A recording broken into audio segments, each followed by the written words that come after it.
बिहार में जब से सम्राट चौधरी की सरकार बनी है तब से कई बड़े अहम फैसले लिए जा रहे हैं। एक के बाद एक कई घोषणाएं भी की जा रही हैं। अब एक बड़ा अहम और इम्पॉर्टेंट रोल स्टूडेंट्स की लाइफ को लेकर लिया गया है। खासतौर पर मदरसों में जो बच्चे शिक्षा ग्रहण करते हैं, जो छात्र शिक्षा ग्रहण करते हैं, उनको लेकर एक बड़ा फैसला आया है। सैयद मदरसों को लेकर क्या कुछ जो बिहार सरकार है वो करने वाली है? देखिए पूजा, सम्राट चौधरी की जो सरकार है उसने एक बड़ा आदेश दिया है कि 10 दिन के अंदर जो है वो डीएम को एक आदेश दिया गया है कि वो मदरसों की फंडिंग को लेकर और बाकी जो जांच है, बाकी जो सवालात हमेशा से उठते रहे हैं उसे लेकर एक जांच जो है 10 दिन में उसे सौंपनी होगी अलग अलग जो ज़िले हैं वहाँ के डीएम को।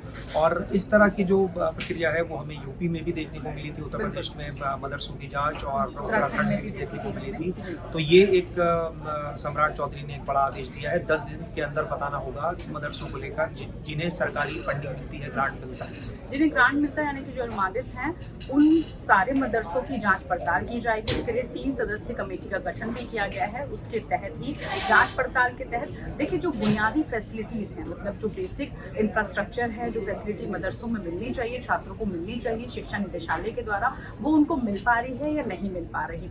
छात्रों को लेकर किस तरीके का रवैया है मौलवियों का, ये हमने कई बार देखा, इसको लेकर भी चर्चा की गई है। इसके अलावा मदरसों में कितना जो है पढ़ाई, जो आज के टेन्योर में हम बात करें, वो हो पा रही नहीं हो पा रही, इसको लेकर अलग चर्चा होती है।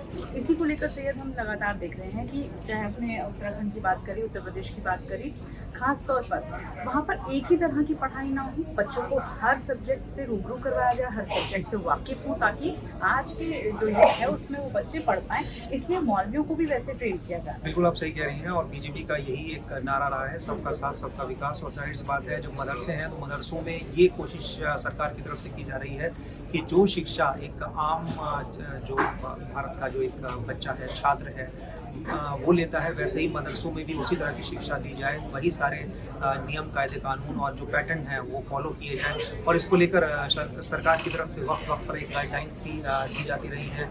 और हमने देखा था कि शिक्षा जो मदरसा शिक्षा बोर्ड है उनकी तरफ से भी कई राज्यों में वो भंग भी हो चुका है हालांकि, लेकिन यूपी में जिस तरीके से हमने देखा कि मदरसों को लेकर जो कदम उठाए गए योगी आदित्यनाथ सरकार की तरफ से, उसी तरह का अब कुछ हमें बिहार में भी देखने को मिल रहा है। खास तौर पर जिस तरह का जो शिक्षा का पैटर्न है, किस तरह से बच्चों को पढ़ाया जा रहा है, वहाँ पर क्या सिर्फ धार्मिक शिक्षा दी जा रही है या फिर उसके अलावा भी जो है वो जो ज़रूरी है उनके भविष्य के लिए आधुनिक होने चाहिए, वैसे सब्जेक्ट्स भी हैं यानी। अच्छा सैयद, जब हम मदरसों की बात करते हैं तो इसी तरह का ख्याल आता है कि सिर्फ वहाँ पर कुरान पढ़ाई जा रही है या उसी से रिलेटेड सब्जेक्ट्स पढ़ाए जा रहे हैं। वाकई में क्या होता है मदरसों में, यहाँ बच्चे कैसे शिक्षा ग्रहण करते हैं, क्या स्ट्रक्चर होता है उनका, किस तरीके की पढ़ाई वहाँ कराई जाती है? देखिए पहले तो होता ये रहा है कि धार्मिक शिक्षा ही दी जाती थी मदरसों में खास तौर से। उसके बाद से एक पैटर्न बना, एक बोर्ड बना, ताकि वो बच्चे जो मदरसे से पास आउट हैं, जो फारिग हैं, वो एक आम जिसे कहें कि कॉलेजेस में पढ़ाई के लिए अप्लाई कर सकें या फिर उनको नौकरियां मिल सकें, इस तरह के अवसर जो है दिए गए उनको। और इसी हिसाब से एक पूरा करिकुलम बनाया गया मदरसों में भी, और वही पैटर्न लागू किया गया। वैसे एक सवाल यहाँ पर मैं ज़रूर पूछना चाहूँगी, जैसे आपने कहा कि धार्मिक ही ज़्यादा वहाँ पढ़ाया जाता है। जैसे अब हम रूटीन के सब्जेक्ट्स की बात कर लें, मैथ्स है, साइंस है, इंग्लिश है, या कोई भी आपकी लैंग्वेज है, तो क्या वो सब भी उनके करिकुलम में इंक्लूड होते हैं? वो सब भी वहाँ के बच्चों को पढ़ाया जाता है? बिल्कुल होते हैं, बिल्कुल होते हैं। और यही जो है बीच में इसी की जांच के आदेश दिए जाते रहे हैं कि क्या ये सही से फॉलो हो रहा है, सख्ती से इसका पालन किया जा रहा है, या फिर धार्मिक शिक्षा ही मदरसों में दी जा रही है। क्योंकि ग्रांट जो है सरकार की तरफ से कई मदरसों को मिलती है, तो सरकार ये भी जानना चाहती है कि इसका सही इस्तेमाल हो रहा है कि नहीं हो रहा है। यही जो है जांच के लिए कहा गया है। और 10 दिन के अंदर अब हर डीएम को अपने लेवल पर हर जिले के अंदर ये जांच करनी होगी, और वो जांच रिपोर्ट जो है सरकार को सौंपनी होगी, जिसके बाद जो है हो सकता है कोई बड़े फैसले लिए जा सकते हैं। तो जिलाधिकारी के अंडर में ये सब है, उनको ये भूमिका निभानी होगी। और किस तरीके की जिम्मेदारी उनको दी गई है कि भाई आपको कुछ जांच पड़ताल करनी है, क्योंकि कई बार हम देखते हैं कि बहुत छोटे वो कमरे होते हैं और काफ़ी बच्चे वहाँ पढ़ रहे होते हैं, उनको पीने का पानी या शौचालय, इस तरह की जो बेसिक आप सही कह रही हैं, बहुत सारे स्टैंडर्ड्स जो हैं उनको फॉलो नहीं किया जाता है। वो जो बताए जाते हैं कि ये सेट गाइडलाइंस होंगी मदरसे का, जो बच्चों के रख रखाव, और मदरसों में ज़्यादातर बच्चे रहते भी हैं, पढ़ते भी हैं।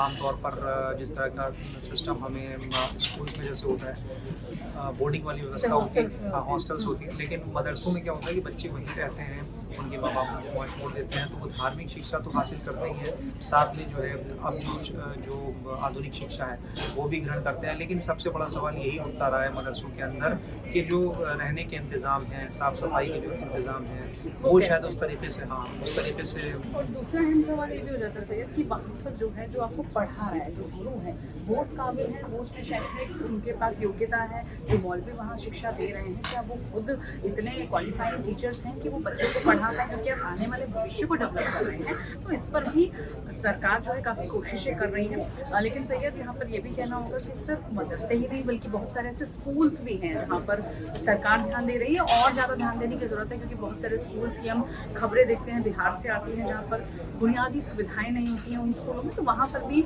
गौर करने वाली बात ज़रूर है। लेकिन फिलहाल जो है एक बेहतर कदम बताया जा रहा है, ताकि जो मदरसे हैं वो और बेहतर हो पाए, उनमें जो पढ़ने वाले स्टूडेंट्स हैं वो और जो उनका जो भविष्य है वो उज्ज्वल हो पाए। छात्र और ये जो युवा है वो हमारा भविष्य है देश के, और इसी वजह से सरकार चाहती है कि आगे चलकर जब भी मदरसे से बच्चे निकलें या फारिग हों, तो उनके पास सिर्फ धार्मिक शिक्षा ही ना हो, बल्कि एक आधुनिक शिक्षा भी हो, ताकि वो अलग अलग स्पेस में, अलग अलग मैदान में जो है वो कुछ कर सकें। और हमने देखा भी है कि मदरसे से पास आउट बहुत से बच्चे अच्छी जगह जो है वो आज बहुत से IAS हैं, IPS हैं, डॉक्टर्स हैं।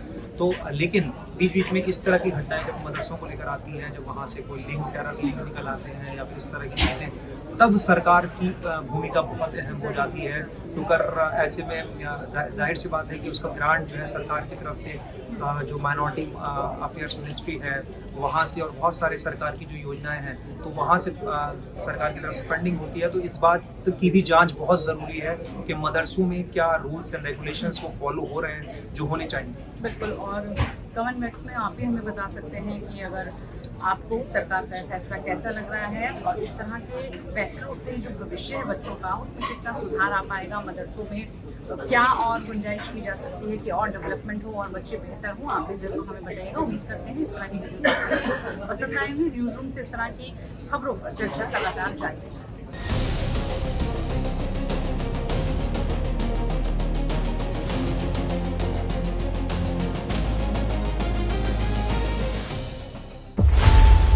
खबरों की रणभूमि में यहां शोर नहीं, सोच लड़ती है। जहां शब्द नहीं, फैक्ट्स वार करते हैं, और हर सवाल खोलता है सच की नई परत।